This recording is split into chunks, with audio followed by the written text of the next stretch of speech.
नमस्कार मंडळी, मी सुवर्णाचे जग आपल्या मराठी यूट्यूब चॅनलमध्ये आपल्या सगळ्यांचे खूप खूप स्वागत करत आहे. हे बघा, आजची रेसिपी दिसते ना, एकदम मस्त यम्मी. आणि आता आषाढी एकादशी येत आहे, सगळ्यांचे उपवास असतात. तर आपण बनवतोय आज साबुदाणा खिचडी.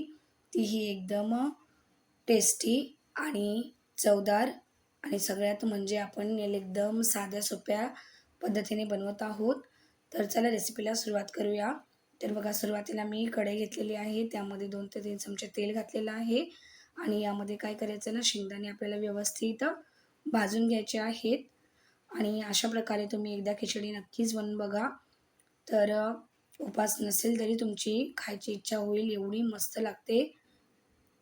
हे बघा, आता अशा प्रकारे आपल्याला काय करायचं ना, शेंगदाणे व्यवस्थित भाजून घ्यायचे आहेत, जोपर्यंत हे व्यवस्थित भाजले जात नाहीत. हे बघा, शेंगदाणे व्यवस्थित भाजले गेलेले आहेत. आता आपल्याला काय करायचं नाही, यांना काढून घ्यायचं आहे. तर मी सर्व शेंगदाणे असे काढून घेते. हे बघा, एकदम सोपी रेसिपी आहे, कोणी सहज बनवू शकतं. आता काय करायचं आहे, यामध्ये आपल्याला घालायचं आहे बटाटा. तर मी तेलामध्ये बटाटासुद्धा फ्राय करून घेते, जेणेकरून खिचडीमध्ये लवकर शिजला जातो. हे बघा, अशा प्रकारे आपल्याला बटाटा व्यवस्थित शिजून घ्यायचा आहे. हे बघा, आता बटाटा व्यवस्थित आपला फ्राय झालेला आहे. तर याला पण या स्टेजवरती काढून घ्यायचं आहे. तर मी बटाटा असा बारीक कापून घेतलेला आहे, जास्त मोठा नाही ठेवायचा आहे. तर अशाच प्रकारे आपल्याला याचे बारीक बारीक काप करून घ्यायचे आहेत. तर सर्व बटाटा मी काढून घेतलेला आहे. आता याच कढईमध्ये मी घालते पुन्हा थोडंसं जिरं घालते. त्यानंतर त्यामध्ये 3-4 पानं कढीपत्त्याची घालत आहे. आता बघा, यामध्ये आपण घालतो हिरवी मिरची. आणि हे सर्व व्यवस्थित आपल्याला काय करायचं ना, परतून घ्यायचं आहे.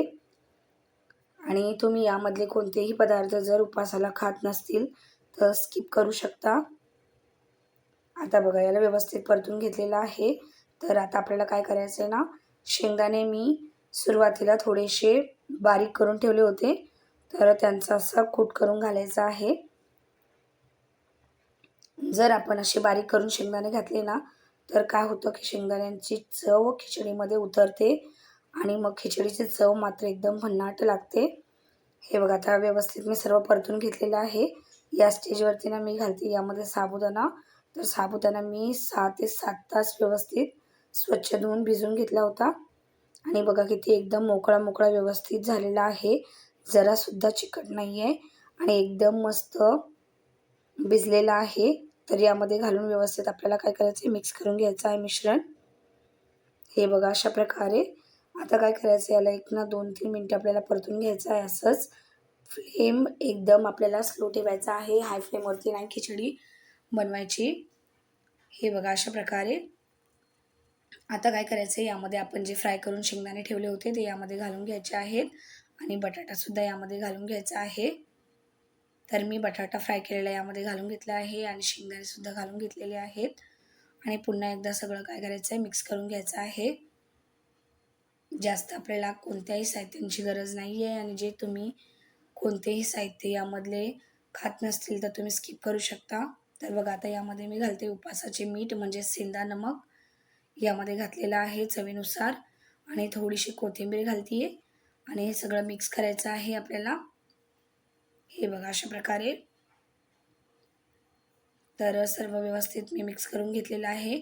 बघा, याचे दाणे एकदम सुट्टे झालेले आहेत आणि कढईला जरासुद्धा चिकटलेलं नाही आहे.